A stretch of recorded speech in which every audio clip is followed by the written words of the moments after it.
Hello and welcome in. It is another edition, actually the final edition of the regular season of Gem State Game Day here on the IdahoSports.com YouTube channel, Facebook page, X account, and Instagram account. This is where we preview the upcoming slate of high school football games in the great state of Idaho every Tuesday night, 8 o'clock Mountain Time, 7 o'clock Pacific Time.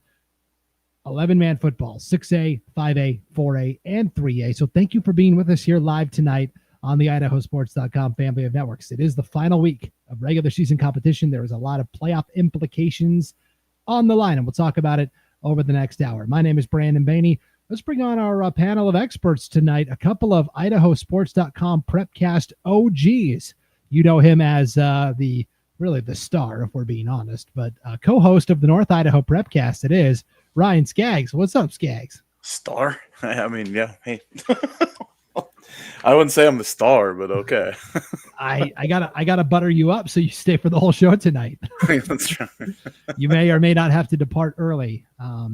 We'll see how it goes. Yeah, we'll be just fine because we also have another star of the IdahoSports.com Prepcast network. You know him from the East Idaho Prepcast.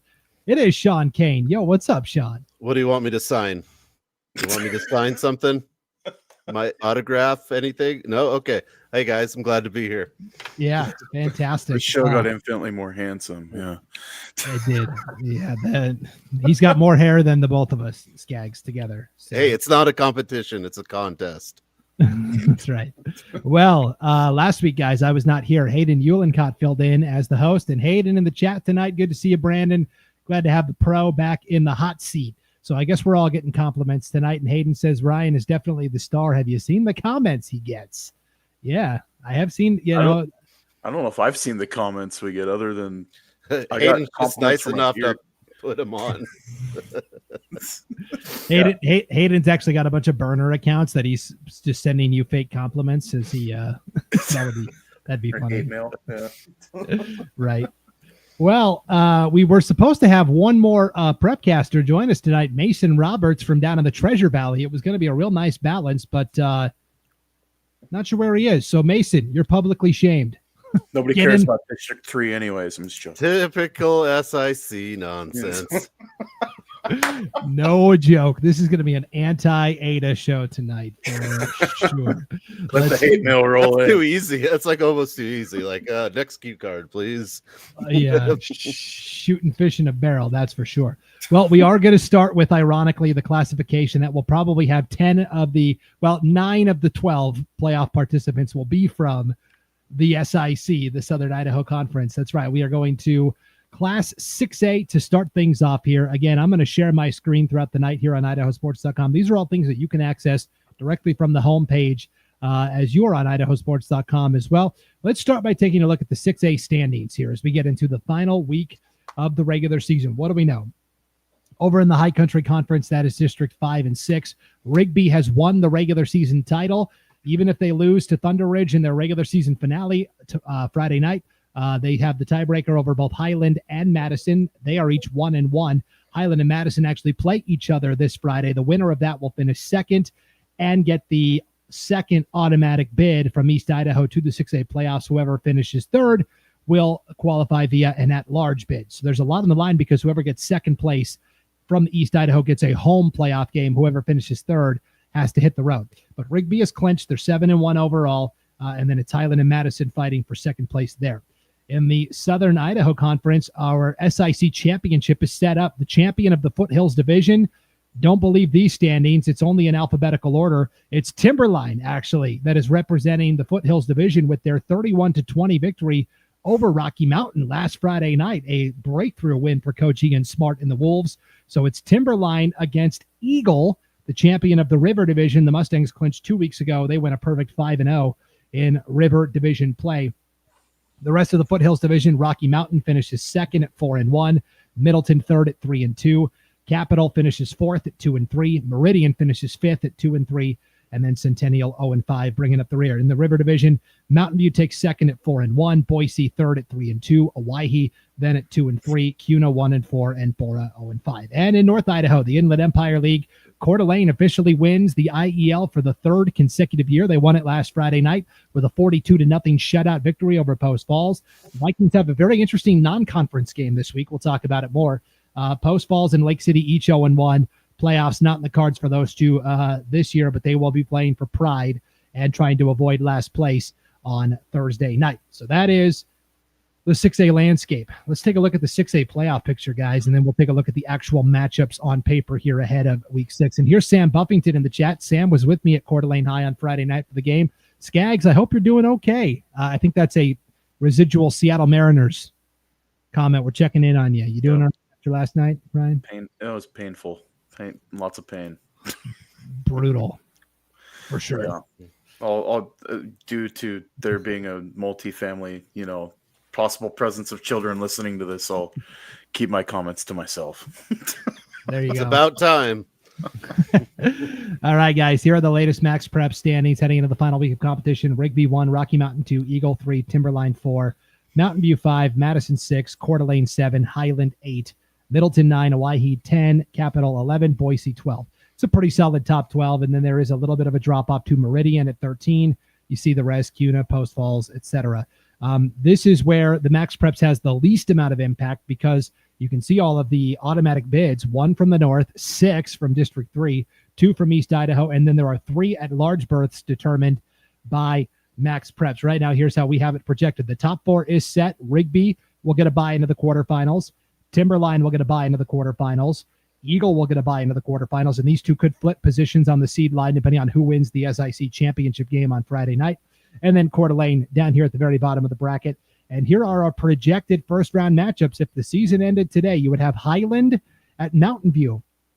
A couple years ago, Mountain View came to Highland in the opening round inside the ICCU Dome at Idaho State University and shocked the Rams and stole a first-round win. So Highland may be looking to repay the Mavericks on the road. We have Owyhee at Rocky Mountain. We have Boise at Middleton and Capital at Madison. Those are our projected first-round matchups. So right now, the 3 at-large bids probably would go to either Madison or Highland, whoever takes third from the East. And then really Capital, Boise, Owyhee, Middleton, all these teams towards the bottom. Like it's a pretty clear top 12. We'll talk about where things could get dicey if one of these lower-seeded SIC teams springs an upset in the cross-divisional round and all that fun stuff. But let's take a look at the schedule of games, guys. There are 2 Thursday night games. We have, of course, at Donna Larson Park. This is essentially the consolation game with the 2 6th-place teams from the 2 divisions play each other. They're both eliminated from playoff consideration. So Bora and Centennial playing for pride there at Donna Larson Park. And then we've got Lake City at Post Falls as well. 2 teams, again, playing for pride there on Thursday night. And then Friday is where things get really interesting. You see the matchup, Madison at Highland. We've got Coeur d'Alene taking on Life Christian Academy from Tacoma, Washington. They're going to play at Central Washington University in Ellensburg. Fun non-conference matchup there to conclude the season. Rigby and Thunder Ridge from East Idaho as well. And then here are the cross-divisional SIC games. SIC Championship, Eagles going to host Timberline. You've got number 5 from 1 division, Kuna, playing number 2, Rocky Mountain. You have number 5... Oh, man, I had this in my head. Number 5, Meridian at number 2, Mountain View as well.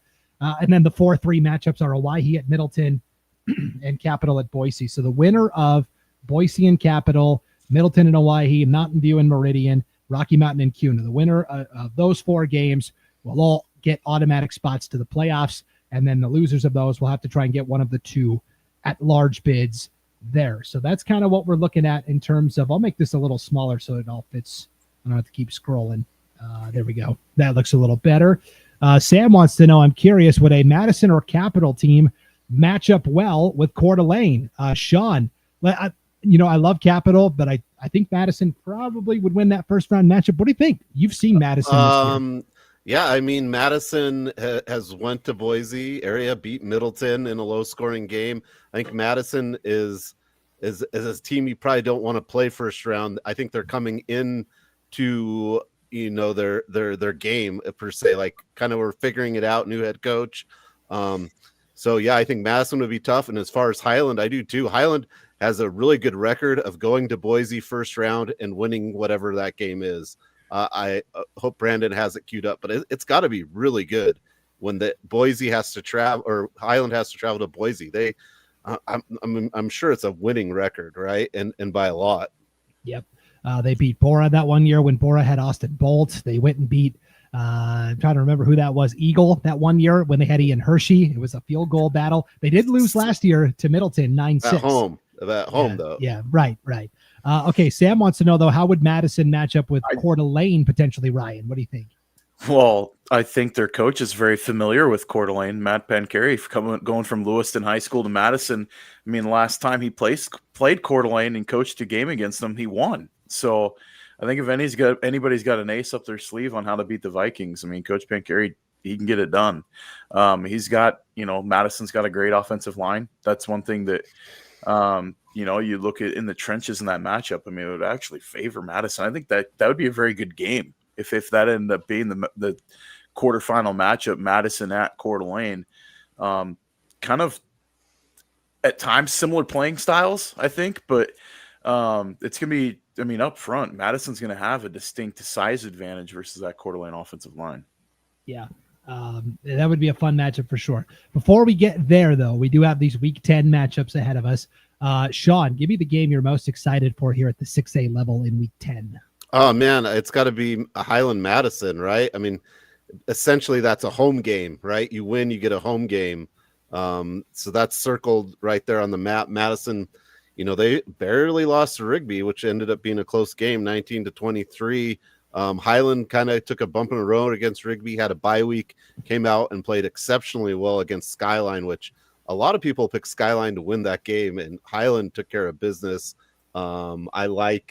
I like this game a lot. I want to see how well Madison's big up front. They have a good they're good at stopping the run, right? Can they stop Cedric Mitchell of Highland? They line him up and throw the ball to him a lot. Against Skyline, he had 15 carries, 88 yards and a touchdown, but he caught 7 catches for 158. So they light him up late and toss him the rock, and he's pretty dynamic. So I like Cedric Mitchell versus Madison. I'd love to see this matchup, and that we're going to get it. Yeah, and he's also the kickoff guy, and he punts, and Cedric Mitchell does.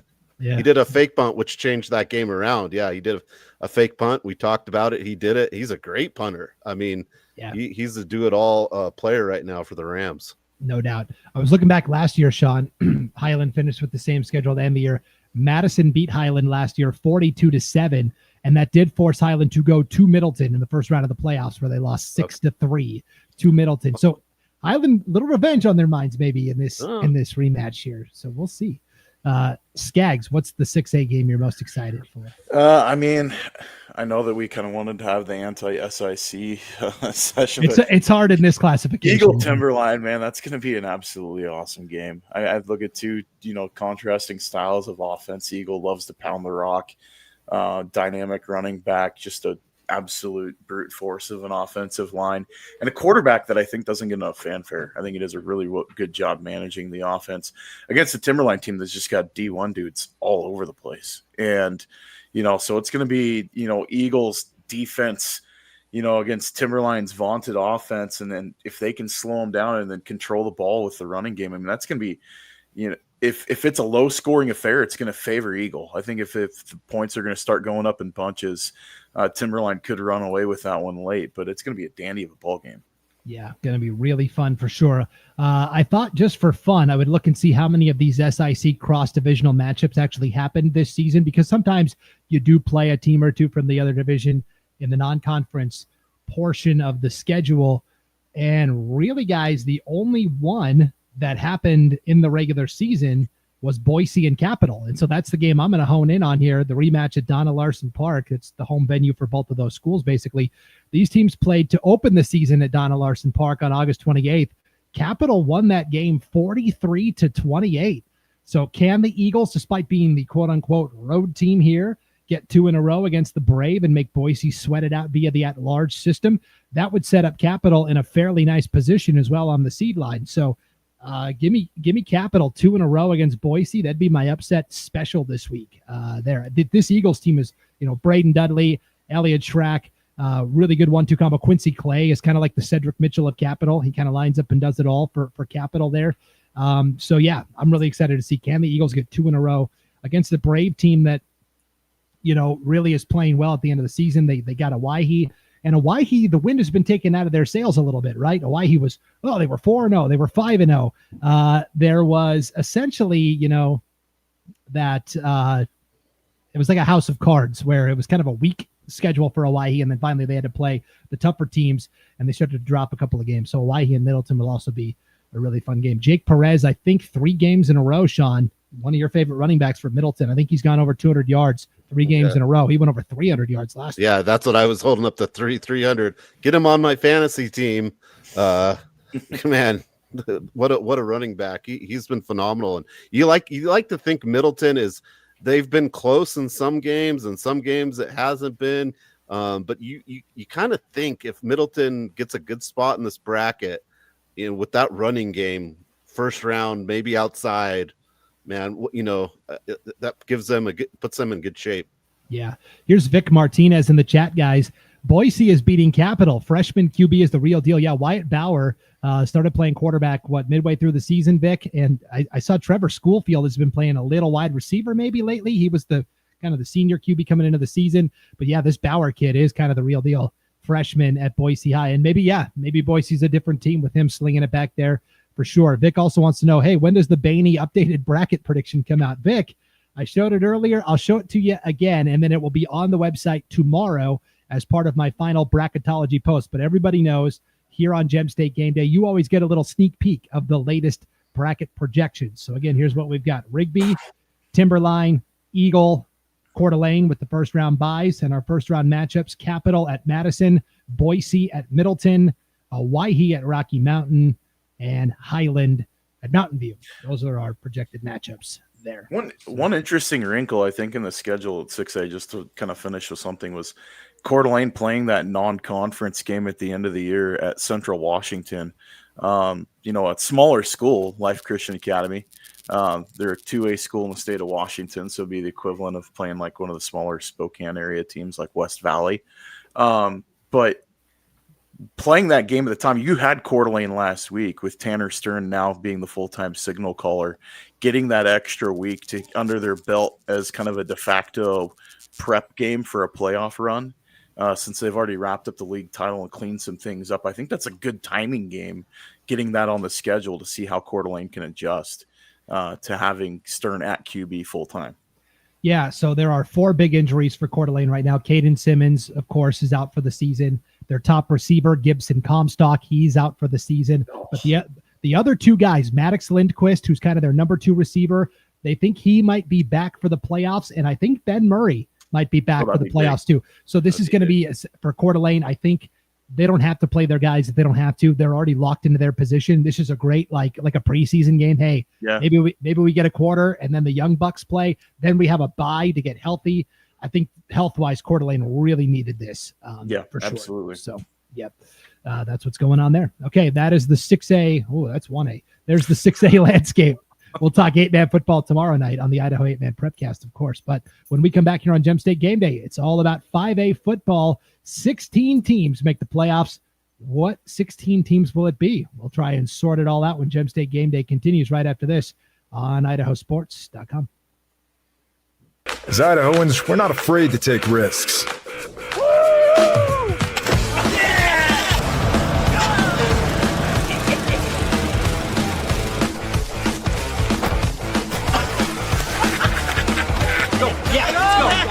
All the way. Go. All the way now.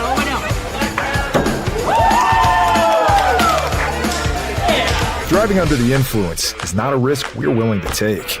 Be around to do more of what you love.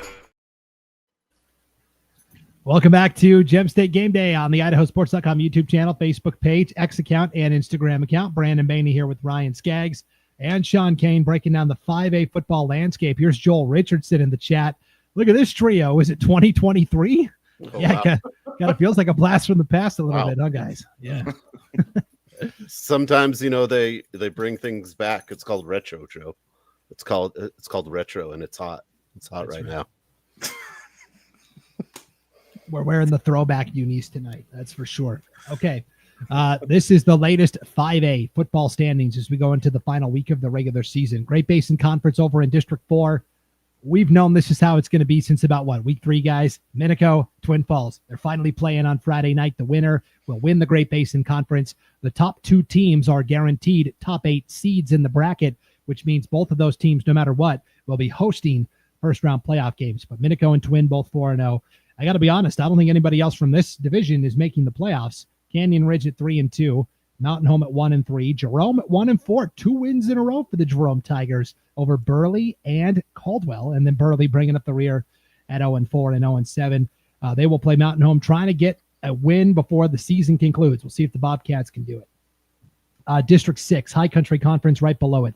Hillcrest has already clinched the High Country Conference title. They are 4-0. Even if they drop their final conference game, they have the tiebreaker over Skyline, and Skyline has already wrapped up second place. The Grizzlies and Hillcrest will both be top 8 seeds as well. The top 2 finishers from that division also get top 8 seeds into the playoffs. Blackfoot and Shelley, each 2-2. Bonneville 1-3, and Idaho Falls at 0-4 and 0-8 overall. District 5, the Century Diamondbacks, choo-choo, just keep on chugging along, 7-0. Will they ever lose? I don't know. They're 1-0 in conference. Preston is 1-1. They are finished with the league slate. They beat Pocatello last week, 12-7. They lost to Century 22-15 earlier this year. Preston was up 15-0 in that game. Century scored 22 unanswered, and then Pocatello at 0-1, and they play Century Friday night. Going to be a really fun game there. And then the Southern Idaho Conference, District 3, Bishop Kelly won the league for the 5 millionth year in a row. They're 5-0 in the conference, 8-0 overall. Will Bishop Kelly ever lose? I don't know. Ridgeview and Valley View are each 3-2. I was looking at all the possible tiebreaker scenarios because Columbia is 3-3, Emmett is 2-3. So all these teams are within 1 game of each other in the loss column. Ridgeview wins about 85% of the tiebreakers. Valley View could win it outright if Ridgeview were to lose. There's a lot of, and it's important because like East Idaho, District 6, and District 4, the top 2 finishers get top 8 seeds in home playoff games. Right now, the numbers seem to suggest it's going to be Bishop Kelly and Ridgeview. Valley View could also get, and Columbia has like a 2% chance of finishing in that top 2, basically. And then you got Skyview and Nampa both at 1-4. And then the Inland Empire League up north. This thing could get hairy. Lewiston is 1-0. Sandpoint's 1-1. They're done. Lakeland is 0-1. So Lewiston beat Sandpoint 2 weeks ago. Sandpoint beat Lakeland on Friday night. And now Lakeland hosts Lewiston on Friday night on IdahoSports.com. Skaggs, if Lakeland wins, we've got a 3-way tie and a Kansas City playoff to determine who wins the league and gets that first round home playoff game, because only the league champion will get a first round playoff game, despite all 3 being in the top 8 of the Max Preps rankings. That's the way the auto bids have gone. And so Lewiston could win it outright, right? Lewiston could just take care of business. Lewiston wins, they take care of business, and they're the league championship and the champion, and they get a host. And that they would get a top 8 seed via just the head-to-head within the conference. If Lakeland wins, it gets, like you said, it gets hairy. They go to KC tiebreaker Monday at Coeur d'Alene High School, and that's going to get fun. I mean, I think if it ends up tied there, you're going to have a sack race that alternates. Try to handle it with the Denzelo Cup, right? We've made that joke before, but yeah, it's going to get interesting. I mean, it's going to be a great ball game. I mean, Friday night. And Lewiston's defense has really taken a lot of steps forward since earlier in the year, and we've seen their offense turn things around, except for last week against Lake City was just kind of a head scratcher, losing that game 6-0. Couldn't really figure that one out. I mean, it was time, especially based on the performance that they had against Sandpoint, getting a running clock. I mean, you go from that to laying a goose egg was just absolutely wild. So things will be interesting Friday. I mean, a Lewiston team with a little chip on their shoulder. Lakeland went down to Lewiston and took care of business last year to win the league championship. Lakeland can force a de facto KC tiebreak on Monday with a victory. It's going to be fun. I mean, it's going to be a great ball game, but I'm so tired of the 2 seeds getting these auto bid hosting game situations when you've got, everybody within the IEL 5A in the top 8 is just wild to me. And the fact I don't understand how Lakeland stays where they are at 4 with Sandpoint beating them, and also Sandpoint's got the win over Twin Falls too. The rankings are wild to me. I don't get it, but here it is. Yep. So make your screen full size here. Here are the 8 automatic qualifiers. They will automatically be seeded 1 through 8 based on district representation. 1 from the north, 2 from Boise, 2 from Twin Falls, 1 from Southeast Idaho, 2 from District 6, and then 8 at-large berths will be seeded 9 through 16 according to their Max Preps ranking. So here are the current rankings, and you'll see where the problems start up. Okay, Hillcrest checks out. Bishop Kelly checks out. Skyline checks out. Lakeland, I would argue, is still a top 8 team. Maybe not number 4, but, the teams are allowed to have a bad game.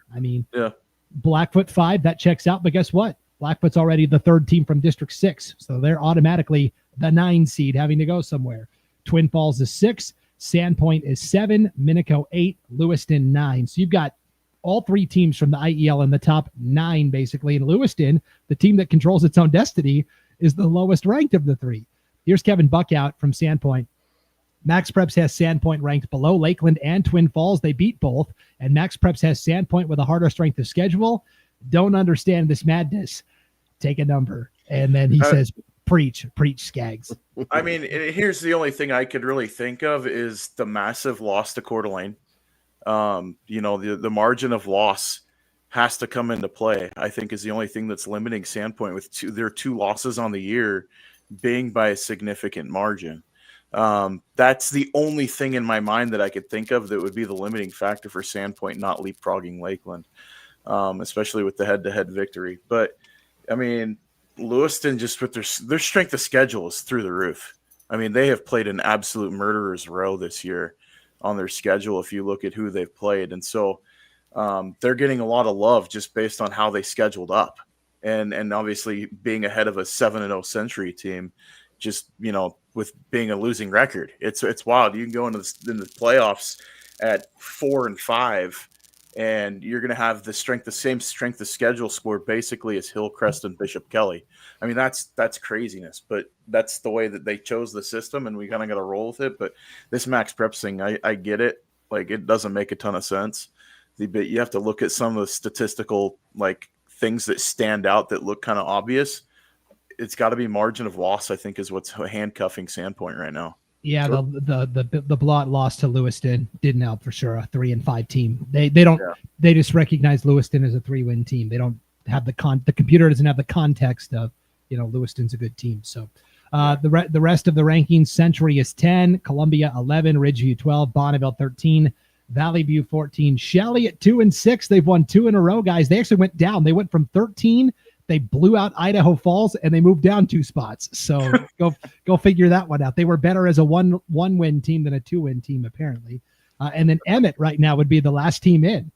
Who's on the cut line? Preston, Nampa, Canyon Ridge, Pocatello. Really the only teams I think that are still alive are Preston and Pocatello, and that's only if Pocatello beats Century and forces a 3-way tie. Go ahead, Sean. Well, I can answer that. Century's already clinched it. Oh, even if they don't win, because it's common opponent, the common opponent would be Preston. Pocatello lost to Preston, Century beat them. And then after common opponent, it's Max Preps. So either way, Century will win the district title. Yeah, because if Pokey beats Century, they'll all be 1-1, but and they all will have beaten each other. Mm-hmm. But the common opponent would be Preston, right?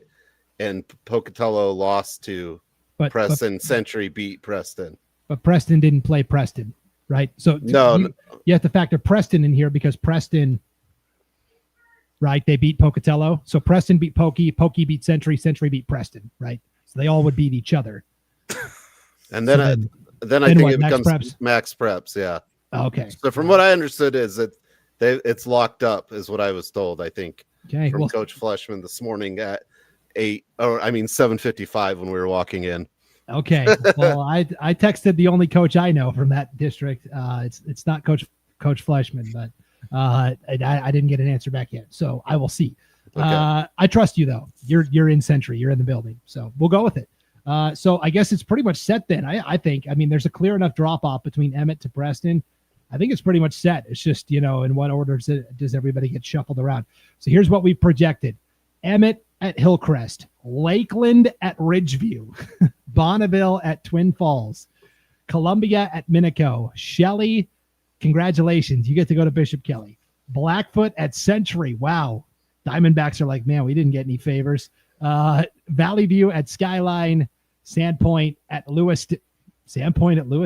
That'd be a fun. That'd be a fun first round rematch. At least no one has to travel far. Everyone complains they have to come down or go up. I mean, it's a short ride. That's the shortest the North has ever had to travel in the state playoffs ever. Yeah. There's the silver lining. Kevin wants to know, who do I send a strongly worded email to at Max Prep? That's the thing. I don't know. It's very secretive. Nobody really knows how you get in contact with anybody there. Send it to Scott Burton. Yeah, Scott was able to run it up the flagpole a couple of years ago, and he did talk to a lady that was pretty high up the chain, but that was, only Scott can open those doors. That's for sure. Okay, so here's what we've got Friday night, guys. We've got Emmett at Bishop Kelly, Shelley and Blackfoot, Mountain Home and Burley, Parma and Caldwell, little non-conference game there between two programs that are just trying to rebuild, Columbia and Canyon Ridge, Pocatello and Century, Idaho Falls and Hillcrest, Lewiston and Lakeland, Twin Falls and Minico, Valley View and Nampa, Bonneville and Skyline, Ridgeview and Skyview, Preston at Snake River, non-conference game, and Jerome at Wood River in a non-conference game as well. Sean, I'll let you go first this time. Give me the 5A game you're most excited for. Man, I'm going to have to go out of my comfort zone, and I'm going to go Minico Twin Falls. You look at the records identical. Their points per game and points allowed are almost identical. I mean, you've got two teams that are destined to play, and I think it's just a great story too, right? Minico loses multi-digit number seniors from a really good team last year, but they've done nothing but play really well this year. Skyline played Hillcrest for maybe a half pretty well and then kind of fell to Hillcrest. So I'm really interested in this Minico Twin Falls. And then I think it makes a big it'll change these brackets too, right? It's going to change these brackets and maybe some of the rankings comparatively that teams have played these other teams. So I just think it's a great matchup. It always is the end of the year. I don't even know who I'm picking at this very moment, but I'm really interested to see what happens here in the Minico Twin Falls game. It seems to be the game with the most fireworks that can happen at the end.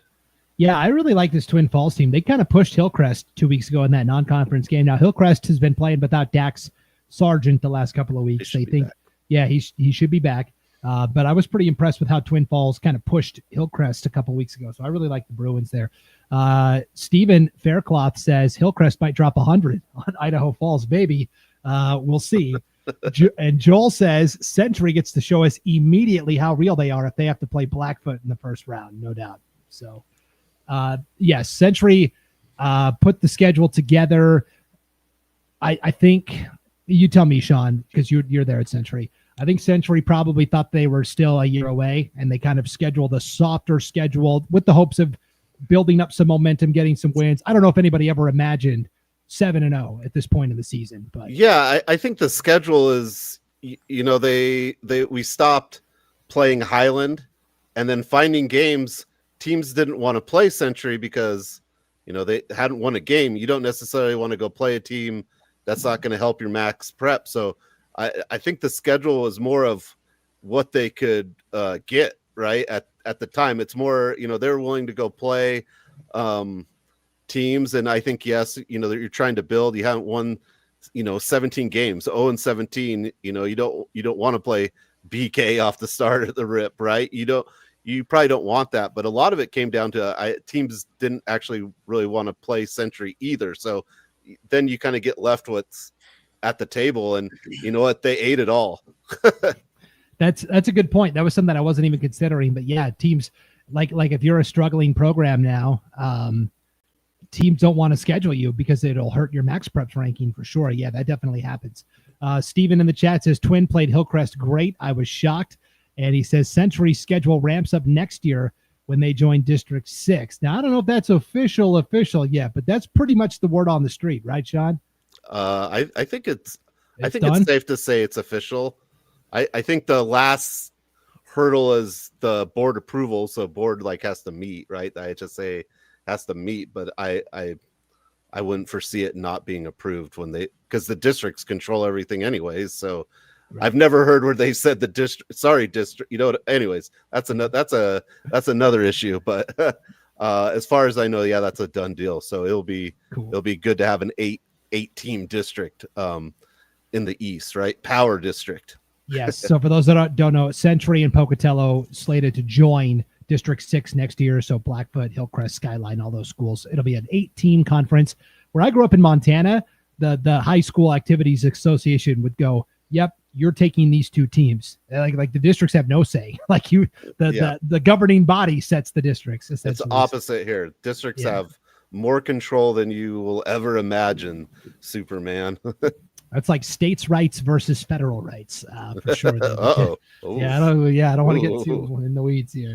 All right, Skaggs, help me out. What's the 5A game you're looking forward to? I already kind of touched on it, but I'm going to go the game I'm calling Friday night. Lakeland and Lewiston is going to be an absolute that game's going to be fun to watch. We'll just be honest about it. Like, you get Lakeland's, balanced offensive attack, and I didn't give Sandpoint enough flowers defensively. What they were able to shut down Lakeland and in a one possession game. I mean, it's still a great ball game between those 2 teams, but Lakeland, their defense is great, and Sandpoint just showed up. And that was the thing. Like, Lakeland's defense, I said it was, probably one of the best in North Idaho, and Sandpoint made them look, average. And so Lewiston, can they get the offense moving? Can they get, they've got a bunch of guys back now from injury. They're starting to figure things out. And then on the defensive side of the ball, they're getting some stops. Can that same team that played Sandpoint 2 weeks ago and put it to them, can that same Lewiston team show up in one of the true, I think, between Lakeland, Sandpoint, Coeur d'Alene, the best home field advantages in North Idaho is at Lakeland High School. I mean, the crowd just gets right on top of you. I mean, it's loud, it's raucous. I mean, it's only one side. I understand that, but that place gets crazy. Whips the town up into a frenzy. So expect a wild night Friday night at Lakeland and Rathdrum. Yeah, for sure. In the chat, guys, here's Brody Clark. He says, I was wrong about Mountain Home. Thought they were going to be really good.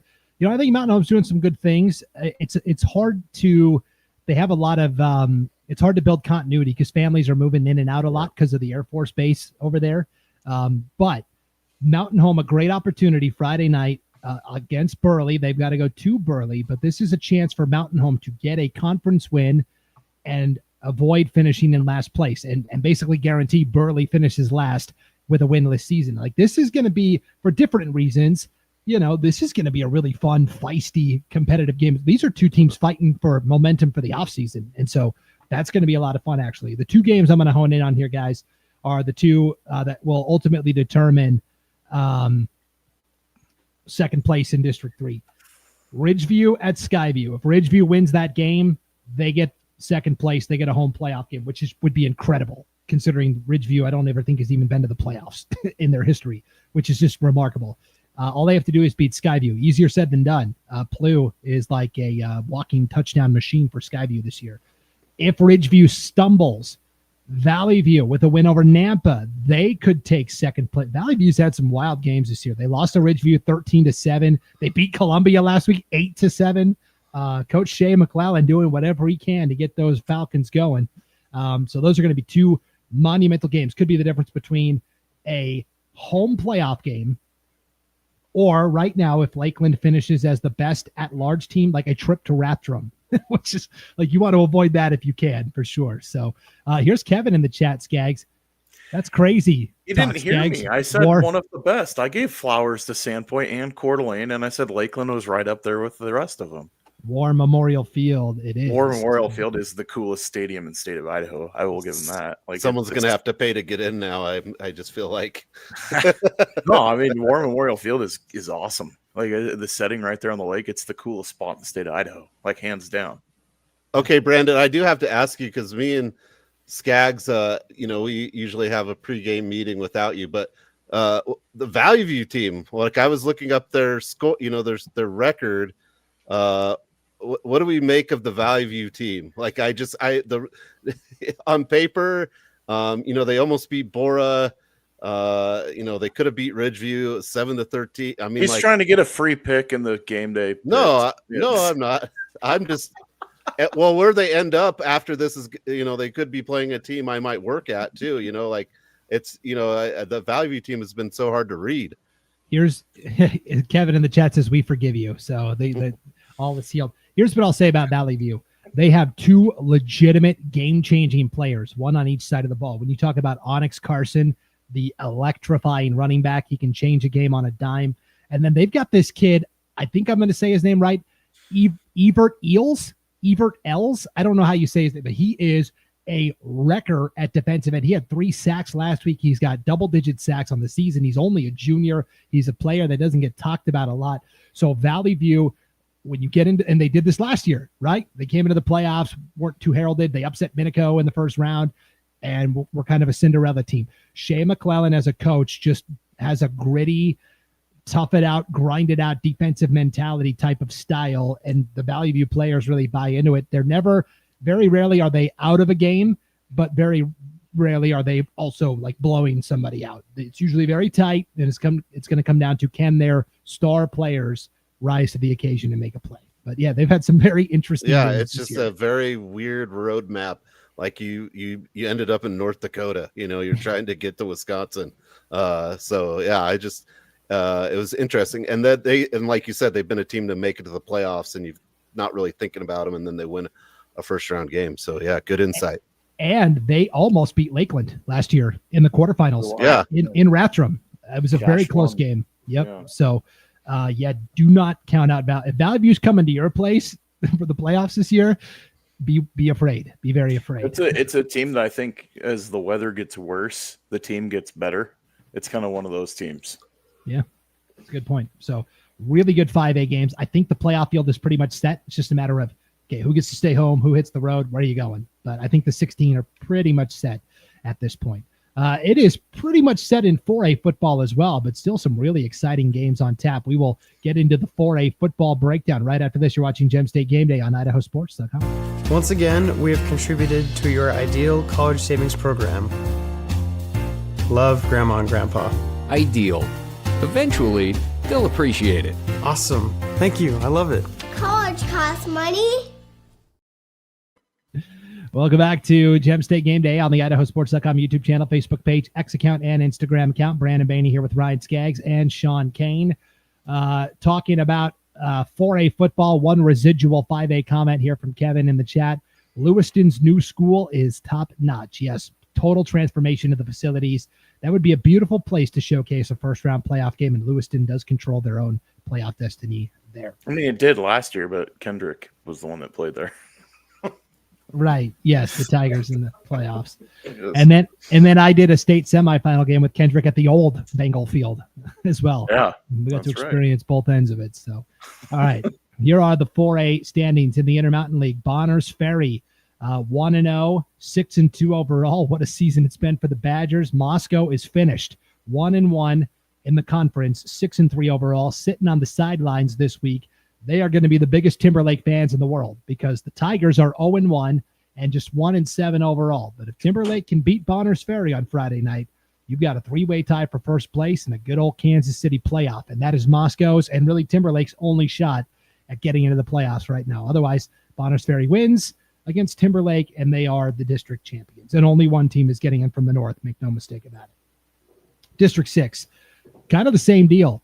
Sugar Salem's 1-0, South Fremont's 1-1, Teton's 0-1. If Teton beats Sugar, 3-way tie. If Sugar wins, they win the conference for the 5 millionth year in a row, and the Diggers are 6-1 overall there. Okay, kind of a similar thing here in the Sawtooth Central. There's a lot that's not decided yet in terms of conference championships. Kimberly is 3-0, Buell and Gooding each 2-1, Filer is 1-2. Wood River is 0-4. You could have potential of a tie at the top of these standings as well. And again, that would come down to, I believe, like Max Prep's ranking or something along those lines there. Snake River Valley Conference, this one is done. Fruitland is your champion, even if they drop their regular season finale. They have the tiebreaker over Homedale. The Trojans are 3-1. McCall, Donnelly, and Weeze are each 2-2. Coal Valley Christian 1-3. Payette is 0-4. And then over in District 5, Snake River 17-14 win over American Falls last week. Hendricks, the kicker, the hero, game-winning field goal in the fourth quarter. And the Panthers say, American Falls, nuh-uh, this is still our league. We're the conference champions. They finished 4-4, and they've got Preston in a non-conference game this Friday. American Falls is 1-1. Bear Lake is 0-2. Here is the playoff picture for 4A football, guys. And again, here are the rules. The 5 district champions receive automatic bids. Otherwise, it's all Max Preps. And the final Max Preps rankings will be used to seed all 12 teams. So even though you're a conference champ, you may have to hit the road for the first round of the playoffs, and them's the breaks. Poor Bonners Ferry. Yes. Talking about you, Bonners Ferry. But honestly, like Snake River, they all if the bus breaks down, they can just ride Keenan Moss to the game. So that is true. So here, the team on his back. That's right. So here are the Max Preps rankings. Fruitland, Leapfrogs, Sugar Salem. The Diggers were idle last week, and that allows Fruitland to nudge past them. Still 1-2. Homedale 3, Kimberly 4, Weezer 5, Buell 6. Snake River now ahead of American Falls. They're right next to each other, though, 7-8. McCall Donnelly 9, Teton 10, despite being 2-5. Very good strength of schedule. Gooding is 11, and they are our last team in right now. And you might be thinking, well, don't 12 get in? Wouldn't South Fremont at number 12 beat? No, because here's Bonners Ferry down here at number 14. Somebody from the north is stealing a bid. So South Fremont, they really need Teton. It would be nice if Teton could get that win over Sugar. And they could get and stealing a bid. Come on now. Filer also has to be a little concerned here. They are just missing out on the cut line as well. So here is our current projected playoff bracket. Fruitland, the 1 seed, Kimberly, the 4, Sugar, the 2, and Homedale, the 3. We get first round buys. I kind of like this, Sean, where, you know what? Homedale and Fruitland, they're from the same conference, but they really are 2 of the 4 best teams. They both should probably deserve first round buys, right? I feel it works out when it works out, and it can go. That's so tough. It's weird when they all the different brackets have a different rule set. Mm-hmm. And on this one, I feel good about the top, the top ones. I can feel good about that, but it's hard when you look at the other ones. 5A would be begging for this setting right now, but go ahead. Yeah. Sorry. Well, Snake River, right? They're a 4-time district champion. Yeah, they're 4-4, but they're going to have to go. They're going to have to go play somewhere, more than likely. So it works. It looks pretty. It looks pretty. Doesn't always mean it's good, right? Right. It's got a nice coat of paint on it. Doesn't mean the engine burrs. Well, I usually ask everybody to like, share, and follow if you're with us on Facebook, YouTube, or X.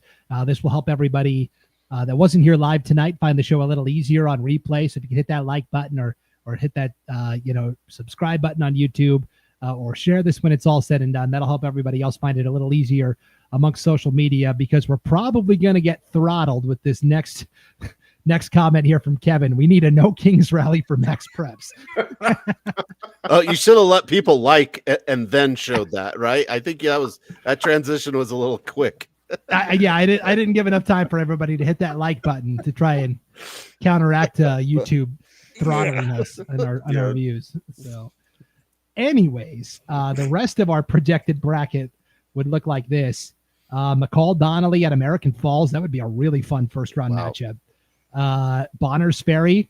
Hey, congrats, guys. You won your league. You get to go to Weezer and play the greatest coach of all time, Tom Harrison. Honestly, though, that's not a bad matchup for Bonners Ferry. I think, if you're going to have to go on the road and play somewhere, they played a team in Lakeland that went ahead and went down there this year and took care of business. Like, you can see, running game translates. So I think that'll travel.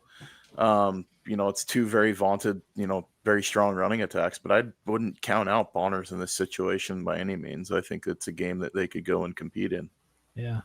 Snake River would get a home game for the first round, and then they'd have to travel for the quarterfinals. But Teton's not easy. Yeah, Teton's no picnic. That's Luke for Nelson is one of the best quarterbacks I've seen live all year. What a dynamic player, man.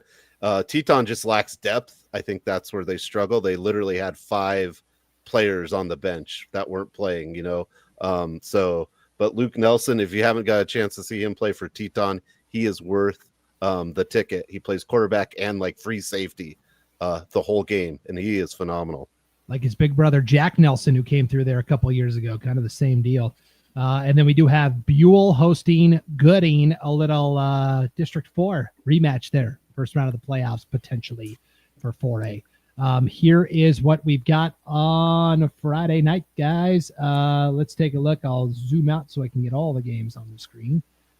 We've got Buell and Filer, Declo and American Falls, Fruitland and McCall Donnelly, Homedale and Coal Valley Christian, Kimberly and Gooding, Payette and Weiser, Snake River and Preston, Teton and Sugar, Timberlake and Bonners Ferry, and Wood River and Jerome. So I talked about if Bonners Ferry beats if Timberlake beats Bonners Ferry, 3-way tie for first place up north.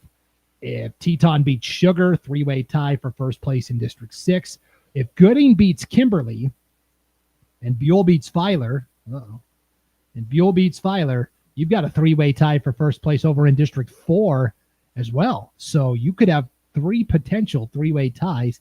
Mathematically, I'm not saying all 3 of those things will happen, but it's fun to think about.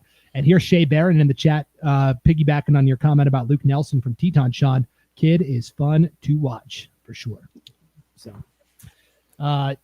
Ryan, give me the 4A game you're most excited for. Some of these games are meaningless in the scheme of playoffs and stuff like that, but I think just the matchups are kind of interesting. Declo and American Falls. I look at that one. Sean and I talked about that this morning. We were texting back and forth about some of the games coming up this week, and that was one that jumped out. I'm like, that could be a fun game. And in 2 different play styles. You get the run heavy, the offense of the Hornets, and the way the American Falls can spread you out, and then they got athletes in space. That's going to be a fun ball game, I think, just between the 2, differences in styles between the 2 programs in a game that really doesn't mean a ton. Yeah, Sean, what do you got for 4A? I got to go. I'm going to go cross classification, go Snake River Preston. I think that's a huge game. I think Preston has to really win to think about making a spot. I think I don't think Snake River is obviously district champion, so they don't have to win, but it definitely helps their ranking if they win, right? And then you've got to think, well, we don't have to win. Do we have to play everyone? Do we have to go 100%? It'd be hard for a Snake River team not to go 100%. So I think I just find that game up in the Snake River area, which is Blackfoot, but and that's probably I shouldn't say that. People will get mad about that, but that's going to be a good game. I believe, isn't the school technically in Moreland? Or Moreland, yeah. I don't know. Just south of Blackfoot, I think. People get really upset about Blackfoot. Don't call us Blackfoot. We're Snake River, right? That's a Tom Harrison of Weiser thing. He only won like 10 championships for Snake River. So, but I find that game just super intriguing. Preston looked really good at times with that running game. Connor Iverson, Snake River. If you look at their schedule, their record could be totally different too. They had like a 1-point loss and different things as well. So, I just find it good. I find it fun and a must win probably for Preston to be looking into the playoffs. Yeah, in case you couldn't tell, when Shea Barron commented earlier about Luke Nelson, kid is fun to watch. You can see he's a player for Snake River, and he says we need to win. LOL. Okay. And I love the honesty. And then talking to some Snake River players and coaches, they feel it's a must win. Oh wait, could you imagine a world? And I'm not saying this is going to happen, but could you imagine a world where Preston beats Snake River, American Falls beats Declo, a good win according to Max Preps, and then American Falls jumps back ahead of Snake River in the rankings, even though Snake River beat them head to head? Oh man. I didn't even think that's crazy too. So it is a must win for Snake River, really, because if oh man, that is kind of crazy, right? Oh, and Shay says his son plays. Okay. So there you go. But yes, we don't know. need. But that's a picture Right. of him when he was younger. It's not a picture of his son. No, I think that's the son. Yeah, I'm just joking. Right. Yeah. And Shay could be a woman as well, I guess. I was just going off of the picture. So Wow, gender and rallies. Brandon has went off the rails. Stop that. Oh man. Usually I'm the wild card. Dang it. Man, I didn't think we were hitting all this tonight, but here we go. I will wrap up and say the game I'm most excited for, just in terms of like measuring stick, McCall Donnelly and Fruitland. I just want to see if McCall Donnelly beats Fruitland, obviously we'll have a lot to talk about, but can the Vandals keep it close? Because Fruitland has really, it seems like against kind of like Homedale and Kimberly and Weezer, it's been tight for a half, and then Fruitland just in the second half really separates. So I'm curious to see, how McCall Donnelly does against Fruitland there. So, all right. On that note, one more classification to go. We'll try and get this bus to the end of the line before it catches fire. Class 3A breakdown coming your way next. Don't go anywhere. It's Gem State Game Day on IdahoSports.com. As Idahoans, we're not afraid to take risks.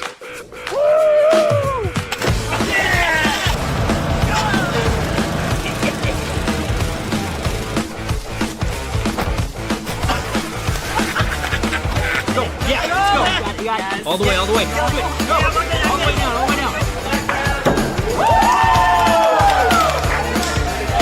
Driving under the influence is not a risk we're willing to take.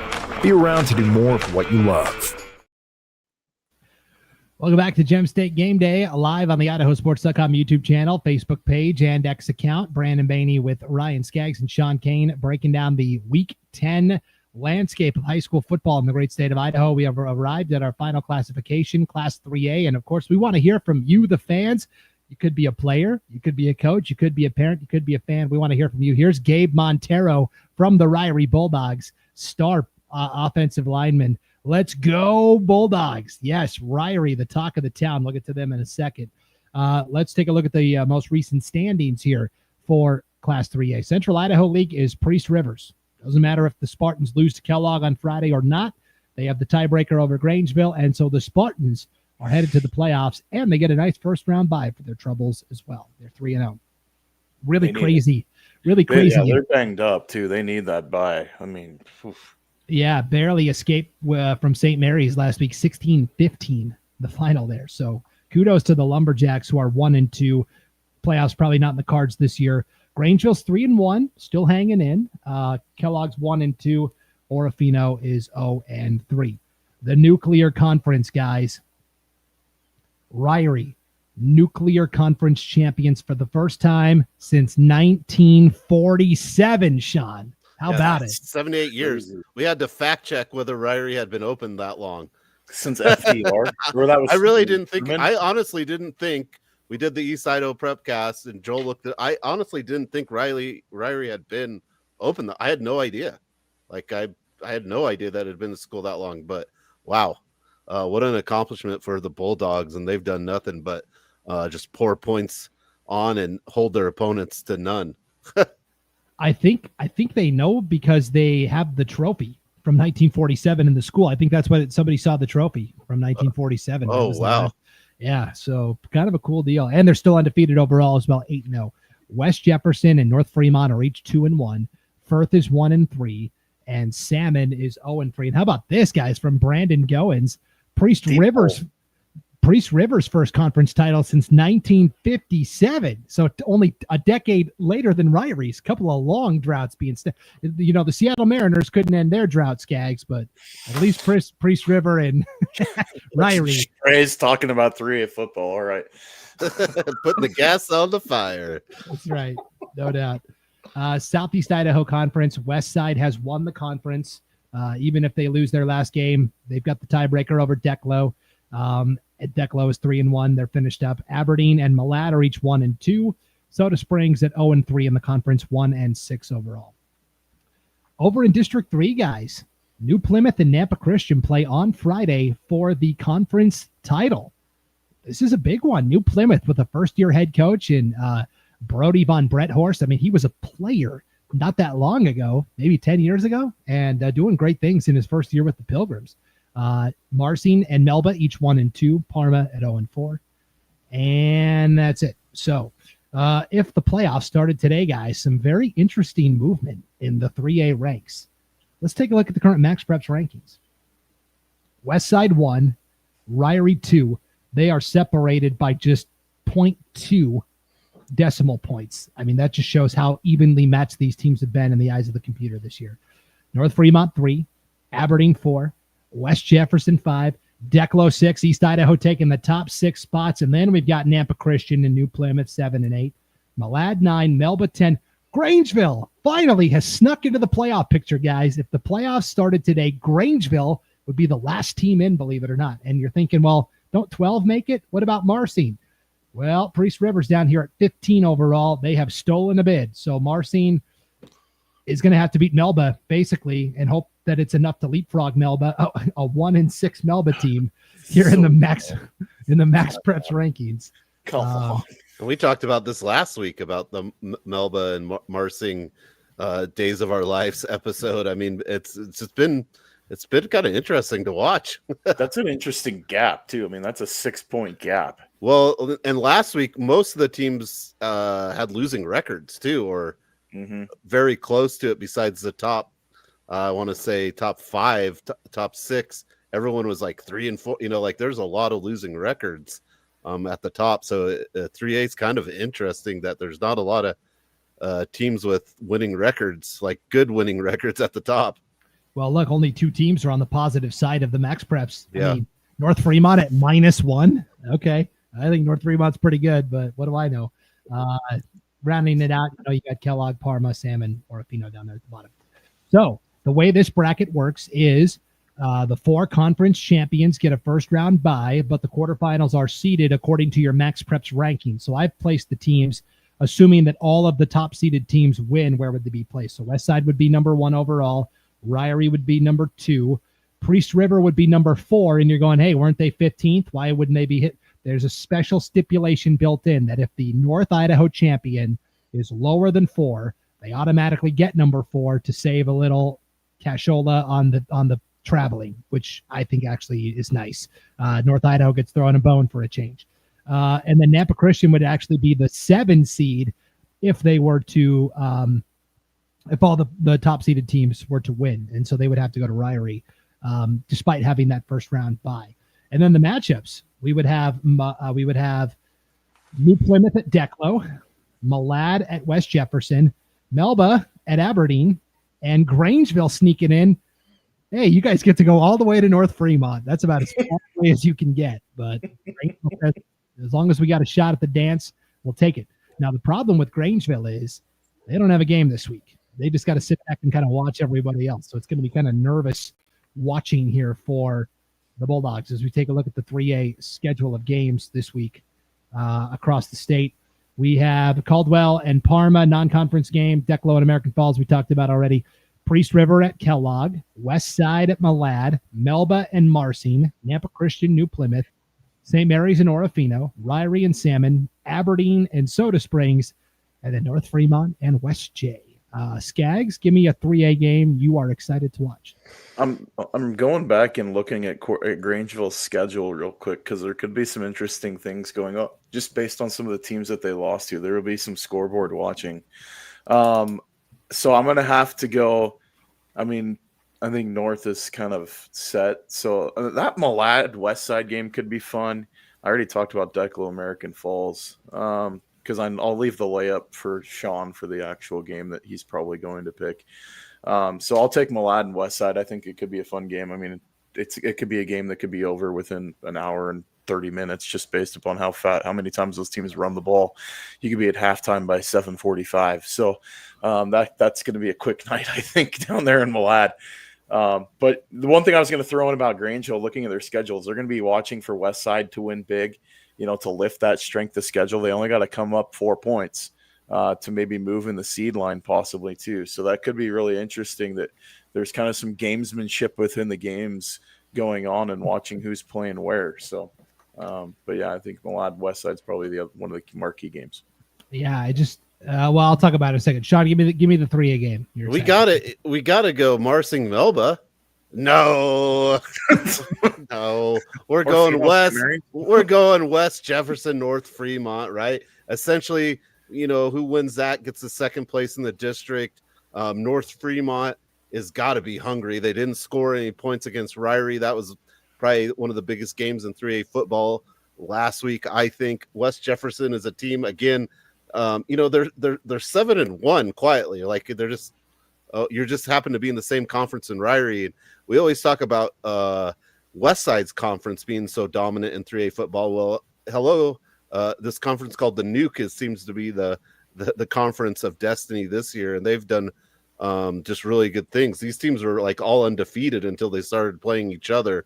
So I'm really interested to see how North Fremont responds, and then what West Jefferson can do. I think it's kind of big for North Fremont maybe to win this game and be on the winning side of things as they head on into the playoffs. I do find the Malad West Side game interesting. I think Malad's had a really good season. Like they've really come up. It's hard to beat. It's hard to bet against the Pirates late in the year.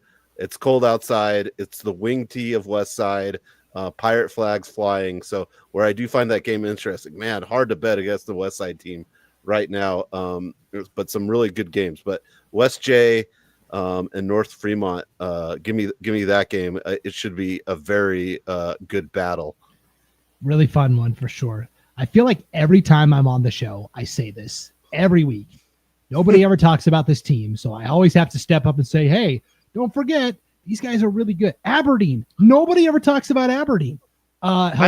They beat North Fremont this year. Guess what? Last week, yes, they lost to West Side, but they had more yardage than West Side. They just had a couple of unfortunate turnovers. Like, I'm telling you, Aberdeen. Hey, I talk about Aberdeen. You weren't here. No, you weren't here last week. I'm pretty sure I talked about him last week. I said, yeah, every time I'm on the show. Okay. Yeah. Lupe Ortiz says you have that guy in the game. You got a chance to win. That's all I would say about that Aberdeen Tigers. Yes, for sure. Okay, here's what I'm worried about, Skaggs, with Grangeville. Okay, they're hanging out down here at number 11. They're in right now. Marsing, let's say they beat Melba. Okay, they're going to leapfrog ahead of Grangeville, and since the computers love Melba so much, maybe Melba only moves down to 11 instead of 12, and then Grangeville gets squeezed out. Maybe Soda Springs plays Aberdeen tight, and the computer respects, hey, you played a tough opponent, and a 1-8 Soda Springs team maybe nudges at like Grangeville is going to be sweating. Yeah, but you also out. have West J playing, North Fremont. Like that's a game that if West Jefferson wins that game, it's going to lift Grangeville's ranking because that's a loss that the Bulldogs have.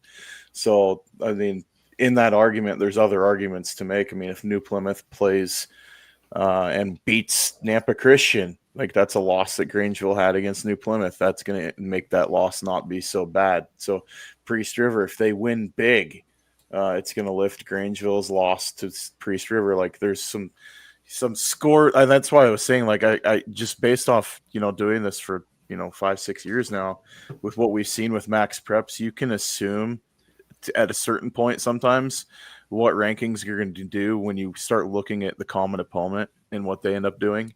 So I don't think Grangeville, I don't want to say they're safe, but I think that they're at least standing in the doorway and the door's not hitting them in the butt, like leaving. Let's put it that way. You heard it here. Yeah. Grangeville's safe from Ryan. I didn't say safe. The door's not hitting them. Breaking news. The nose. So yeah. That's what I heard. Yep. Headline news. Dewey defeats Truman. The famous presidential campaign where Dewey actually lost. Okay. That's going to wrap it up, guys. One friendly reminder. IdahoSports.com is going to be the place you want to go Friday night. Everything you could possibly need is right here at the top of the homepage. Game streams, that's where you can check out, hey, which games are we actually broadcasting Friday night? A couple of good 8-man games a lot of 8-man games for sure. And we're going to talk about all those tomorrow night on the Idaho 8-man Prepcast. 11-man football this week. Lewiston and Lakeland, Madison and Highland, Anyone? Two really good, impactful matchups. You want to see potential quarterfinal, semifinal teams. We got two of them right there for you Friday night on IdahoSports.com. Also on the homepage, you've seen it all night tonight, the Friday Night Flash. This is our live in real-time updating scoreboard. As we get the scores in on Friday night, you'll start to see numbers next to these team names, and we update the scores around the state as we get them in real time on Friday night. So the Friday Night Flash is definitely somewhere you want to be engaged in Friday night. And then, of course, the Gridiron Game Picks, fellas, all season long. This is our weekly competition where you compete against the experts at IdahoSports.com. You predict who is going to win every matchup on the schedule.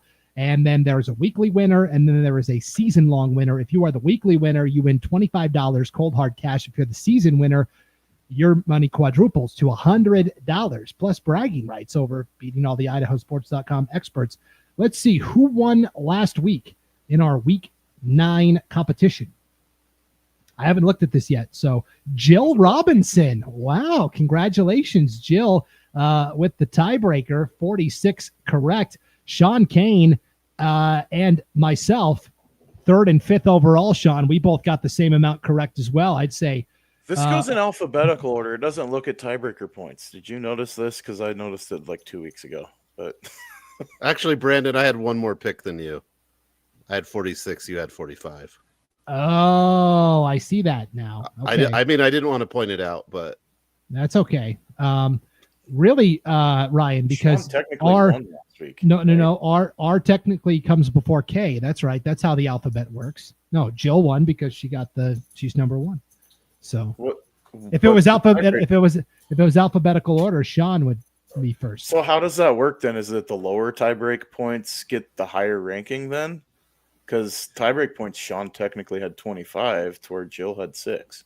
Yeah, it's within the margin of whatever score you predicted. So Jill's. Oh, I never knew that. Okay, so yeah, it's margin Jill's of points. She was 6 points away from getting dead on. Nice, getting it correct. Yes, gotcha. So, congratulations, Jill, our winner this week. Sean and myself did pretty well. Hayden Eulencott as well.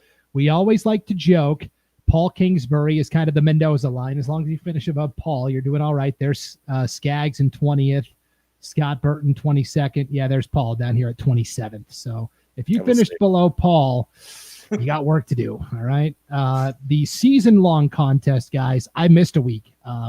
Life got in the way. And so I'm out of the running for the season-long competition. But I think our season-long Skaggs and Kane are both near the top. I know that. Ryan Skaggs won like 2 out of the first 3 weeks. Really came out of at the gates hot. And yeah, Skaggs, you are 2nd overall in the competition right now, trailing Tanner Oberhansley by 3. You've got to make up 3 games on Tanner. And Sean, you are 7 games back. So both of you guys in the top 5 right now for the season. That's pretty good. Where'd this Tanner guy come from? He wasn't. I don't even recognize him. He's like, yeah, that's a bot. He slowly climbed to the top with some great picks. Yeah, he's a bot. No, I don't even know that name. Like, hey, we were talking about the tiebreaker and all that. Kevin says maybe Max Preps can help with this. I think Idaho Sports uses Max Preps for the tiebreaker, right? I thought. Yeah, that's what we. Secret. Tanner probably works for Max Preps. Yeah. Right.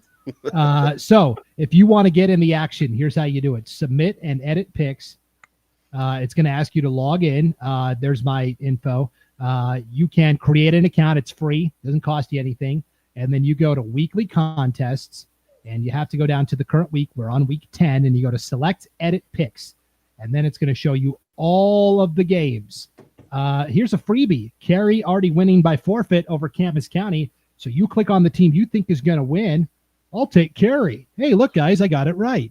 Skaggs, pick Camas County. Yeah, it's a bold strategy. We'll see how it pays off for me. Be bold. But you go game by game. So, Bishop Kelly and Emmett. Yeah, I like Bishop Kelly in that one. And you go through and make all of your picks. And then down here at the very bottom is a tiebreaker game. It'll ask you to predict the score. This week it's New Plymouth and Napa Christian. So that's how you do it. It's totally free, and you could win money and bragging rights over us, the IdahoSports.com experts. So a lot of fun. IdahoSports.com is the place you want to be Friday night and really all throughout the postseason. As soon as the brackets are official, we'll have them on IdahoSports.com, and we will be here throughout the postseason, guys. Now, here's a little bit of news. All right. This is from corporate. All season long, we've only been talking 11-man football on Gem State Game Day here on IdahoSports.com. But as we get to the playoffs, it's not really fair because you guys are going to be covering 8-man teams down the line and have already at some point this season. So we are going to cover all 6 classifications on Gem State Game Day. Now, we will still do the Idaho 8-man prepcast as well every Wednesday night, 6 o'clock Pacific time, 7 o'clock Mountain time.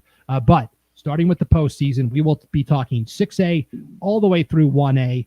It's going to be a lot of fun here throughout the postseason on Gem State Game Day. So, Skaggs, are you ready? I'm ready. Yeah. Okay. I was told by Tim Silflo and a few other people like Kendrick that they need some new blood on that 8-man prepcast because it's just all carry. Oh, wow. Wow. Ooh. All right. Shot across the bow. And I talked to, we need more grace on there. Hey, I had a guy all lined up to be our Kendrick voice, and then he became the head coach. Yeah. So maybe we'll get him on his bye week to broadcast for us. That'd be sweet.